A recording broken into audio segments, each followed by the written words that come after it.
Today, we're stepping into the courtroom for one of history's most unsettling trials. We're going to be looking at it through the lens of Lázaro Droznes's incredible book, The Gray Zones. It's a dramatic recreation that, honestly, forces us to ask some of the deepest questions about evil, justice, and what it even means to be human. So let's start with the man at the center of it all, Adolf Eichmann. This quote, delivered from inside a glass booth, really sets the stage for the whole thing. Think about it. He's not denying what he did. He's completely reframing the idea of guilt itself. And that right there, that's the central conflict we're going to unpack. A man who organized the logistics for mass murder, yet stands before a human court and claims he's innocent. And this is really the genius of Droznes' book. It doesn't just present the trial as a history lesson. It turns it into a kind of theater, where these timeless, really uncomfortable themes are the main characters. So this isn't just about what happened back then, it's about what these events tell us about human nature, a truth that is still profoundly relevant to all of us today. Okay, before we go any deeper, it's really important to get the language right. As the book points out, the word Holocaust actually implies a sacrifice, like a burnt offering. The survivor Elie Wiesel suggested using the Hebrew word Shoah instead, which just means destruction or catastrophe.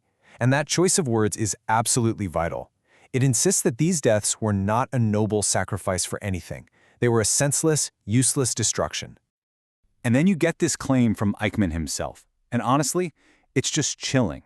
This statement becomes the core, unsettling premise of The Gray Zones. It moves beyond just seeing Eichmann as some unique, singular monster and forces us to ask a really terrifying question. What's the potential for evil inside any ordinary person? So the big question is, how does this so-called ordinary man defend his role in mass murder? This brings us to the first major theme the book explores, the defense of a bureaucrat. So here it is, the cornerstone of his entire argument. Eichmann paints this picture of himself not as a mastermind filled with hate, but as a small, powerless clerk just doing his job. He was a train dispatcher, a scheduler, a paper pusher in a giant, murderous machine. In his mind, the buck always stopped with someone else, someone higher up the chain. But the prosecution, led by Gideon Hausner, fires right back with this incredibly powerful counter. And this really gets to the moral heart of the trial. Can a person just switch off their conscience because they're part of a bigger system? The book frames this debate just brilliantly, making you feel the intellectual and moral weight of every single argument. And this just perfectly shows the terrifying logic inside Eichmann's head. He's claiming he did have a conscience, but that it had been completely rewired. His sense of right and wrong wasn't based on universal ethics like thou shalt not kill. Nope. It was tied completely to his oath of loyalty to one single man. For him, the only real sin was disobedience. You see, his whole defense was built on this core Nazi idea, the Führer principle. This wasn't just a suggestion, it was the law of the land. The Führer's word literally was the law, and it replaced every other moral code. Eichmann's argument was that this principle didn't just ask for his obedience, it demanded that he hand over his individual conscience completely. But what makes Droznes's work so powerful is that it doesn't just put the man on trial. In a way, it puts the trial itself on trial. It raises these huge questions about whether this particular court, in this place, at this time, could ever truly deliver justice. The defense came out swinging with some serious challenges to the court's legitimacy. They called it victor's justice, they questioned the legality of kidnapping him from Argentina, and they asked if judges who represented the victims could ever be impartial. But for every single challenge, the court had an answer. It argued that for a new kind of crime, you need a new kind of law, and that Argentina basically gave up its rights by sheltering Nazis. And this quote from Israel's first prime minister, David Ben-Gurion, man, it just cuts right to the heart of what this trial meant politically and historically. For the brand new state of Israel, this was never just about one man. It was a massive declaration of sovereignty. It was a moment for the Jewish people to finally hold their persecutors accountable, on their own terms, in their own land. Okay, so now we're getting to the absolute core concept of the book, the thing that gives it its title. The trial wasn't just a simple black and white story of good versus evil, not at all. It forced everyone to explore these deeply uncomfortable moral gray zones. This idea, which was articulated so powerfully by the survivor and writer Primo Levi, is absolutely central to the text. The gray zone. It's that terrifying space where, under the most extreme pressure imaginable, the lines just blur. It's where victims are forced into roles of collaboration, and the simple categories we use to make moral sense of the world, they just start to fall apart. And Eichmann himself, well, he was more than happy to point fingers everywhere else, arguing that responsibility was this huge, tangled web. He implicated the Jewish councils, the Allies, the Church, and all the nations that slammed their doors shut on refugees. Now, the book doesn't buy his excuses for a second, but it unflinchingly forces us to confront this widespread complicity and indifference.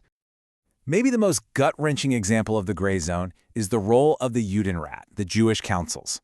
The Nazis created this absolutely impossible situation where these councils were forced to choose which of their own people to send to the camps. It was a horrifying, choiceless choice, made in the faint, desperate hope of maybe saving others. The philosopher Hannah Arendt's assessment of this is famously stark and, yeah, really controversial. This quote just highlights the total moral collapse that the Nazi system was specifically designed to create. It's one of the toughest, most challenging things that the gray zones really makes you, the reader, grapple with. So, after all of this, what are we left with? The trial ended, a verdict was reached, but the questions it raised, they are eternal. And the book's final act is to leave us sitting with these enduring dilemmas. But before we dig into those final questions, I think it's crucial that we just pause for a second. Because behind all the philosophy and legal arguments is a human toll that's almost impossible to comprehend. These numbers ground the entire debate in a devastating reality.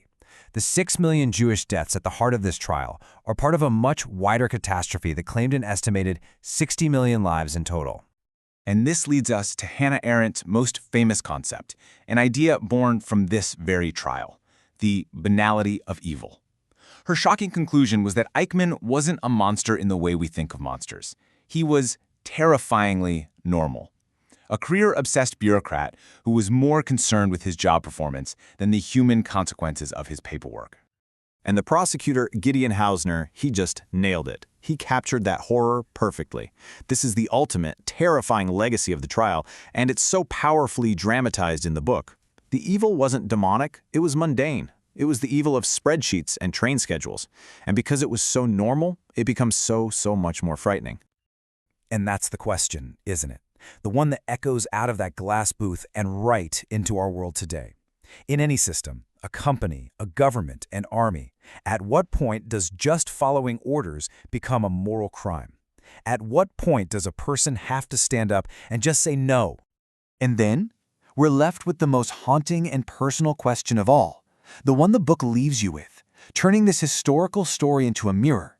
It forces us to look inward and ask if that inner Eichmann he talked about could, under the right pressures and the right ideology, exist inside any of us. Look, these aren't easy questions, and there are certainly no simple answers, but they are the essential dilemmas at the very heart of Lázaro Drozmiz's The Gray Zones. This explainer has really only scratched the surface of the book's powerful, unflinching, and truly dramatic exploration. If any of this has grabbed you, if you feel compelled by these questions, I cannot recommend this book enough. To make it easy, we've put the Amazon link to purchase it right in the description below. It is an absolutely unforgettable read.